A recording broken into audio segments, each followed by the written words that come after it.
hello, as I say with a mouthful of peanut butter, crunchy peanut butter. I'm back on it. Hello. I have recently been thinking about relationships and specifically around independence within a relationship amongst two individuals in that relationship, and just, maintaining independence. How do you communicate that need for independence? And just independence as a whole, like even before we even delve into like communication and like maintaining, just like different ways independence shows up in a relationship, or if it doesn't show up. I've now, at the ripe age of 28, been in a relationship for 5.5 years. Previously to that, had like another boyfriend for like 2 years. I have had like flings, all that in between. But I've also observed a lot of friends go through relationships, as well as, like parents, family members, older friends, just generally like people you meet. You just encounter a lot of different sort of relationships, and you learn a lot. And you learn about yourself, what you like and you don't like. And I think a big thing that kind of like shows up as a theme is independence. So let's talk about that. Before I delve into that, something I have been observing on the internet and the interwebs, as we are all so absorbed by this short form media nowadays, and just like Instagram and whatever, people just posting. What is with people posting either videos or photos of themselves crying? Like, this kind of plays into this. I know there's this whole trend with social media. It's like, be authentic, and, they show the like very raw selves. But it is so contradictory to like post a photo of yourself or video of yourself crying, because in that moment that you were crying, instead of being, I guess, fully present, you were like, oh, I'm crying, I must video it. Like, I don't understand the process. Is the process like, you're really emotional about something, you start crying, and then you're like, I've got to film it because, the followers will love it? Or is it like I'm going to film this for myself as a process of healing, or like whatever you're going through? I don't know. I find it bizarre and I don't get it. I don't know. I feel like if I was crying, I would just be too busy either being sad if I'm crying because of sadness, or like happy if I'm crying for happiness. I don't get it. I don't think I'll ever get it. But I feel that it is the opposite to being real and like showing like a photo dump of your real life. Not that that's very real, but even on TikTok as well, like people crying, I'm just like, it's just weird. Don't film yourself when you're crying, because it's not a normal knee-jerk reaction. Or is it for the new generation? I don't know. I'm confused, guys. Anyway, moving away from that. Okay, back to this whole conversation about independence. So I think that I've kind of observed two types of relationships essentially, and independence, and like that I usually see. So you have like the either too needy or like too much, right? And then just like this perfect balance in between, perfect per se. But let's just talk about this like too needy and too much. I think too needy is like, okay, actually, before I say that, I would say that we all go through different phases of independence, neediness, etc., based on age, like circumstances, past trauma, parents, experiences, past relationships. Like these all influence our behavior in a relationship, right? So I don't think there's like a wrong or right way. I just think it's interesting to observe, and like what I've observed from certain relationships. So I think going back to it, too needy. So yeah, people who spend like every moment of the day together, like they want to do everything with that person. They don't hang out with other people. They just like isolate themselves socially, and just keep to just them two. And I think like there are different phases in life where being in this like bubble of yourself makes sense. I think when you first start dating, it's so normal to like fall into this too needy kind of stage where it's not too needy, but it's just like you can very easily spend time with just one person. And it's a good sign because it means that you like the person, but it's also can be very unhealthy. So I think like Alex and I, when we were dating, like I think even to this day, we still really enjoy each other's company a lot and the most. So we do like do a lot of things together. But when we were younger and we had moved to a new country, like we moved together, just the two of us, and we had to actively like make a note to go out and explore and do other things and like actively meet other people, because it was very easy. You know, it's like a routine. It's so easy to just like stay within our bubble and just hang out with each other because it's easy. It's what we know. Like we know we get along. We know we're going to have a good time. It's very effortless, right? So I can totally understand how people fall into that. But I feel you can definitely have too much isolation from others such that it's not healthy for your relationship. You know, like you need time away to appreciate. It's like classic, you know, the heart grows fonder with time. Distance makes the heart grow fonder. That's what I was trying to say. I don't know why I flipped it the other way around. But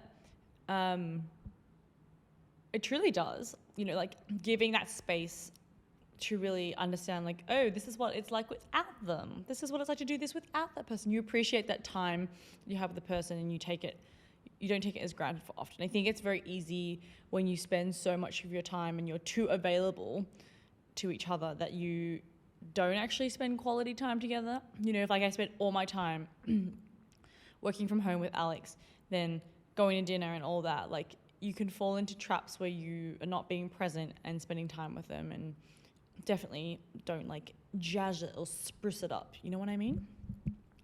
So I think there's definitely an area where people get too needy. And I would also just like to call out, like, there is a difference when you're like married and your life is really busy, or like even when you're like older. I feel like as I've gotten older, my life has gotten a lot busier. Like I have a 9-to-5 job I'm very busy with. I have social media stuff that I do on the side. I podcast. Like I only have a certain amount of time to hang out with certain people. So in a way, yeah, I do start to prioritize, like, I'm just going to hang out with Alex on this day. And I do have to continuously remind myself, like, spread your wings, like hang out with some other people, because I don't spend all my time with Alex 9 to 5 every day. I get to see her like, you know, genuinely one-on-one for 4 hours a night. So I get like priorities change as you get older, but I do think whenever you're in a relationship, it is really good to check in and just like remind yourself to socialize with other people. It's good for you. And just like, even if you don't socialize with other people, just like do things on your own. Very good for you. Okay, too independent, right? The too much other spectrum is like when you're too independent. I find this kind of bizarre. Like, I think I can relate more to the too needy side, but the too independent, like I can relate a bit to it, but not consistently, and not something that like I would always want. So I think this kind of occurs in different ways. Like I've done long distance quite a few times, but I think long distance definitely is a too independent situation. Can be, right? I'll come back to that. And then there's also just like people even being in the same country or city and also being too independent. So I have friends that I know who, you know, live in the same city but seem to have no idea what the other person is doing. And I know this because Alex and I are both friends with both of them. And when we ask what their plans are, neither of them ever knows what the other person is doing. And I find that, for me, I'm like, is there a communication breakdown? Like, are you guys just not communicating, or you just don't talk about these things? Or like sometimes I tell this person about like, oh, XYZ happened, or they're doing this. Like I know what their person is doing and they don't know what their person is doing. Or I know what's happening in their lives and they're like, oh, I don't know, they didn't tell me. I'm like, huh? For me, that indicates somewhat too much independence, but also like, it's just strange. So I'll come back to that kind of with what I'm saying about different countries. So I think that when I was doing long distance with Alex, we've done it like maybe 6 months at the start of the relationship, in COVID for 7 months, but in this last year, we did a whole year of like long distance, pretty much. We saw each other in between, but we were apart for a whole year. So just for context, like I have essentially moved, like Alex and I have moved 3 times. So I moved from Melbourne to Hong Kong because I wanted to do my exchange, but also Alex and I had started dating. So I wouldn't say I moved for him, I moved for myself, but like it was also great for our relationship. And then after I'd been in Hong Kong and finished like my degree, Alex got a job in Myanmar. So then at that point in time, I had a job, like a grad job in Hong Kong, but I also wasn't tied down, so I decided to move as well. And some people view that as like, oh, you moved for him, but I don't really think I moved for him. I think it was like, I still made the decision for myself. And I for sure was very conscious that I didn't move for him, because I think you can really like fall into resenting a person if you make decisions for other people. So this is why I feel like independence is still really important in a relationship. And then the third time was just we moved to Singapore/Malaysia, and that one was because Alex got a job as well.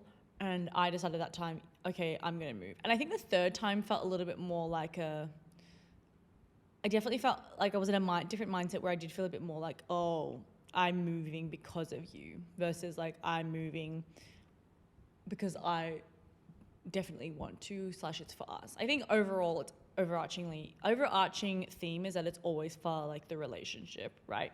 But I think that one took me a lot longer to wrap my head around, because I was in a different stage of life where I had more going for me.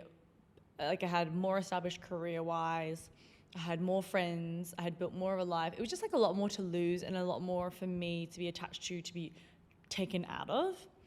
And I think in those 3 scenarios, like it was always really important for me to check in on my independence in the relationship. And I think that was, for me, I'm quite a logical, rational person. So I was very mindful of, okay, if I move with a mindset like I'm moving for this other person, of course I'm going to set myself up to potentially feel resentment if things don't work out or we break up, like something like that, because, oh, I'm here in this place because of you. So I think it was I had a very strong relationship with myself to really remind myself, like, why are you doing this? Is this what you want? And the most important thing is always just like making sure I had something for me there that I could actually do and was interested in, like a job or like, I'm very curious naturally, and I'm very open to moving and like exploring. So it's not such a big deal for me, but just still being able to feel like you have something of your own and your partner understanding like you need that independence is really important. So I think when we did long distance though, when Alex moved the third time, I was a bit in a different mindset to before. I think previously when I moved to Hong Kong, I was moving for myself, I was really excited. But the Myanmar one, I was like, definitely like, this is for us, it's gonna be such an exciting experience. But I think the third time I definitely felt a bit more like, well, I don't wanna move. Like, I'm happy where I am. Why do I have to move, right?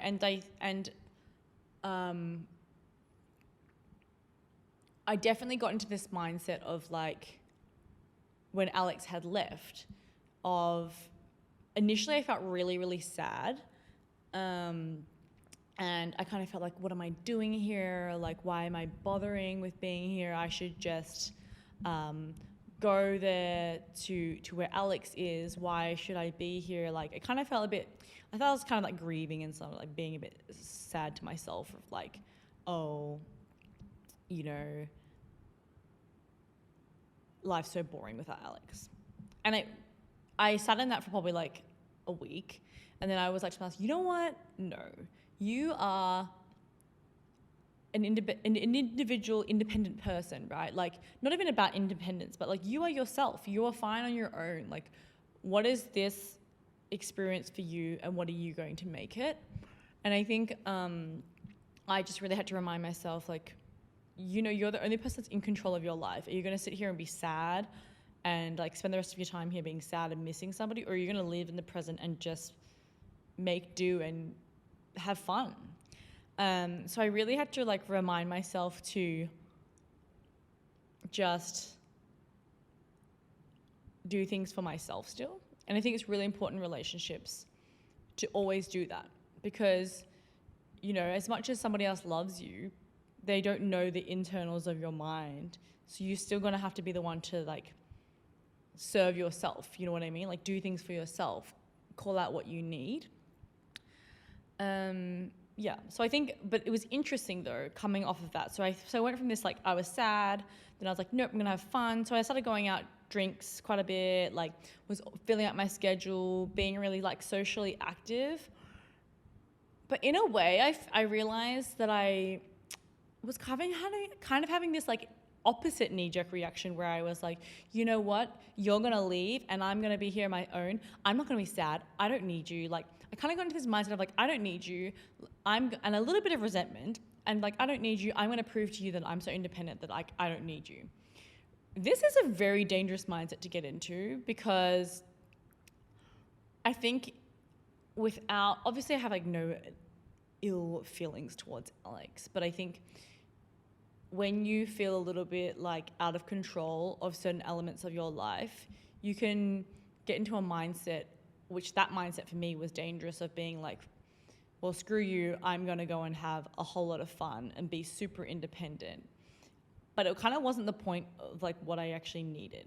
What I needed was to just, for myself, go out and have fun, enjoy Hong Kong and the city, so that I feel like I've done it justice for myself, and then I can like close that chapter and move on. So I think that is like fundamentally where I got to. But in between there, I did have a moment where I was like, oh, you know what? Like, if you're going to leave and you're going to move on and I'm not ready to, I'm going to do it on my own terms. And having this feeling of like feeling a little bit out of control of my own decisions. I think I had a moment where I was like, oh, I'm not in control. And there was also a lot of like, I guess, loose strings in terms of moving for me. So I kind of felt like I had no control over timelines or what was happening.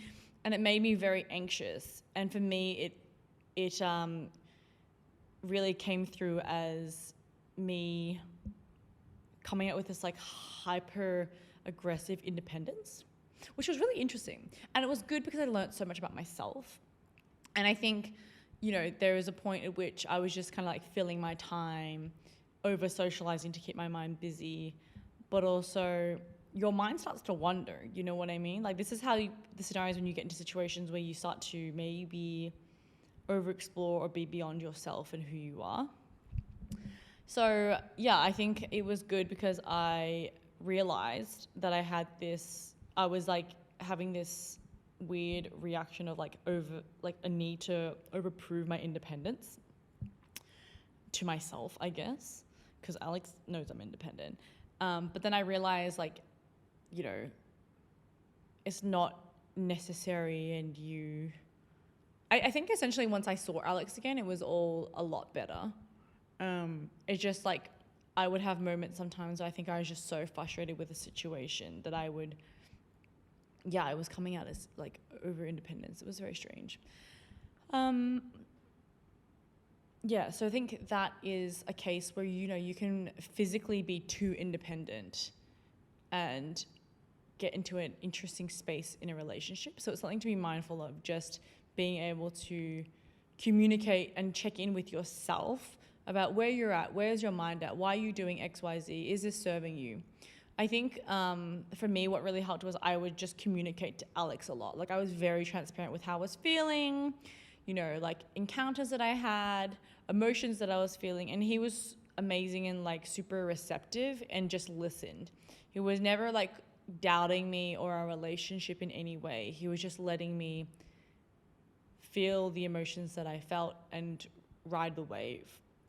And I think that's really like such a good way to respond, at least for me as my personality type in our relationship. Not everybody's the same.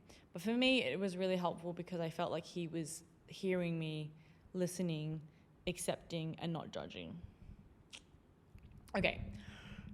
But coming back to my second point of when I was talking about too much independence, about my friends who apparently don't communicate about anything, I think theirs also came from the same situation where like she moved overseas, he was staying in one place, you know, she had this need to overprove her independence to herself and him because of stuff that happened.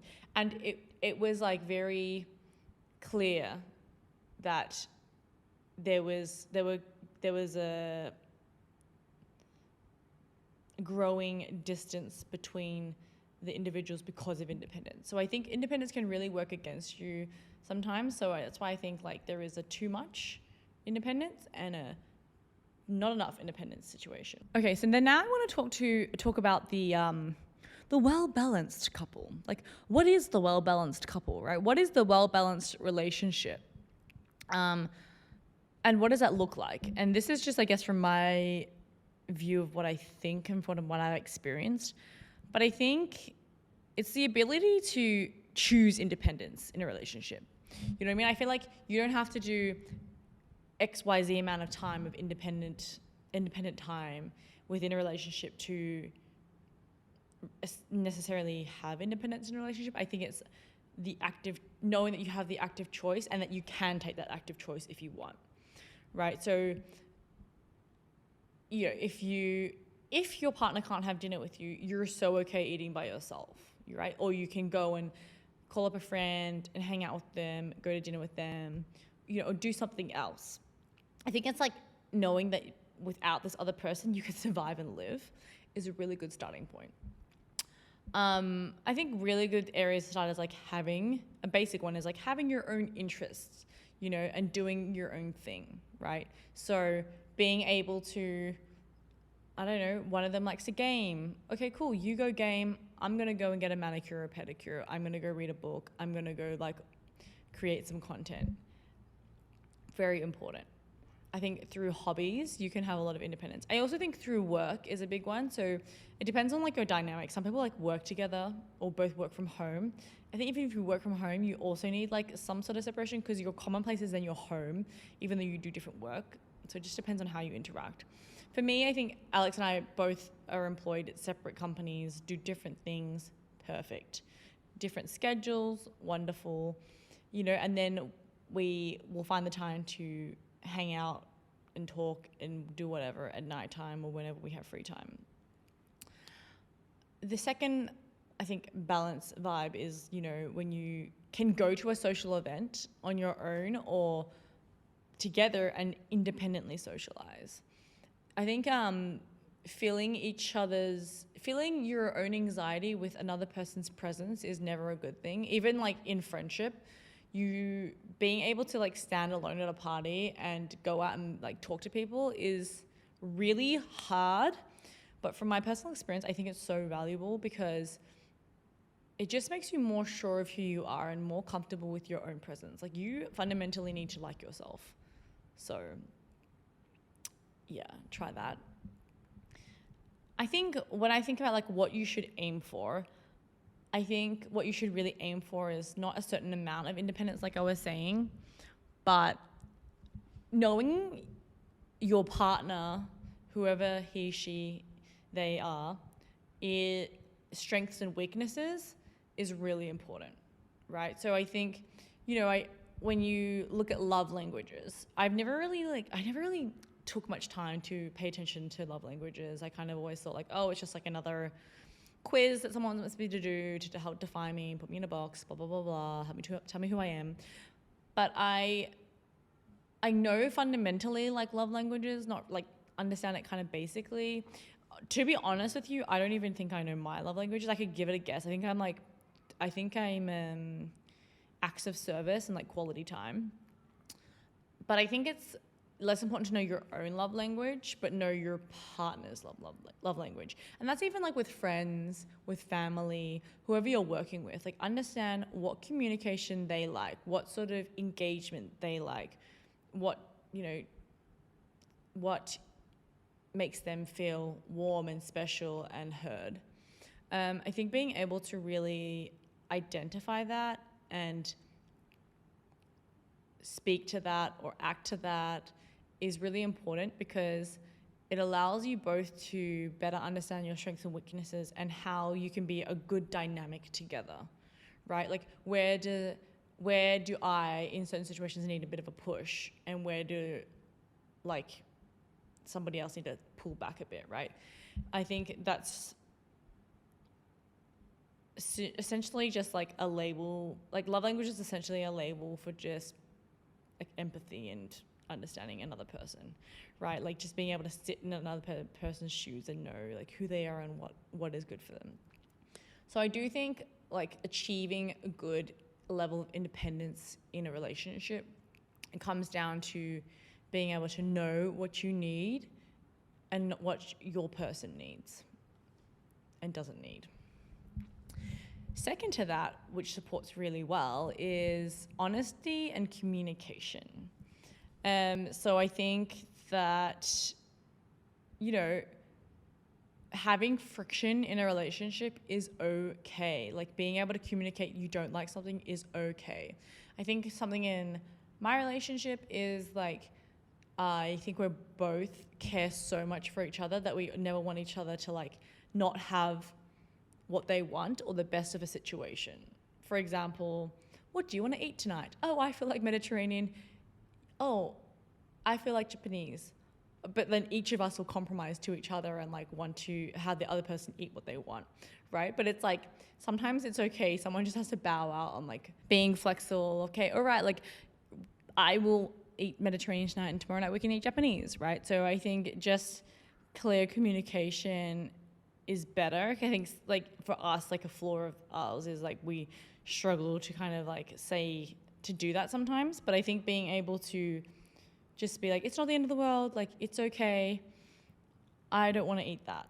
You want to eat that, let's eat that. You know what I mean? It's just being able to communicate your needs, your wants, and be honest and be okay with a bit of friction is a good thing. It's a good thing.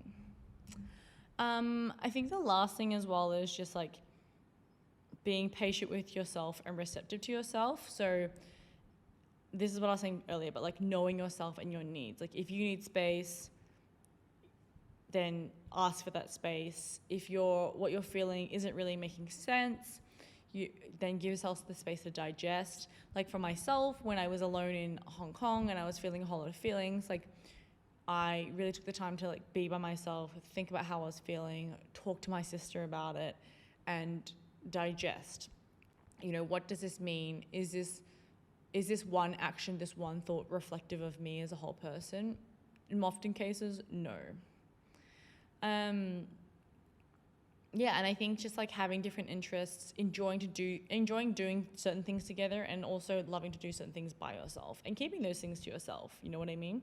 Like for me, I like to sleep early. Alex likes to sleep a bit later. He will happily stay up and watch YouTube videos, do whatever. And that's fine. Like that's something that you as a person like, oh great, it'd be so nice if we slept at the same time. But honestly, it doesn't make a difference. Like I fall asleep literally within 1 second. Am I gonna notice your presence by my side?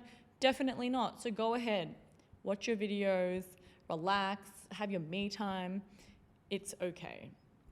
So I think, yeah, I just think that relationships and independence is a really interesting topic because you can very easily fall very heavily on either side of the spectrum. And it's something that I think it's like a roller coaster, ebbs and flows, like different times you need different things at different ages, different circumstances. But I think it's really important to always check in with yourself as to like, what do I need right now? How am I feeling right now? And understanding what the other person needs, what they're feeling, and just making sure like you're communicating how you're feeling. Even if it's a bad time and it's not great, communicating I think goes a long way because at least you're not keeping it in your own mind and the other person has a chance to like help kind of figure it out and understand the situation. But I think independence personally for me in a relationship is really important because you are your own, as I was saying earlier, like an individual, right? So you don't forget that you have your own thoughts, interests, beliefs, like preferences, and that's what makes you special in the world. So losing independence as a person and in a relationship can be frightening and scary, but I think also it opens you up to a lot of self-discovery and experiences and helps you be the best person you can be in a relationship and vice versa in giving and receiving. So yeah, that is my thoughts on independence in a relationship. I hope you enjoyed the episode. I'll see you in the next one. Bye.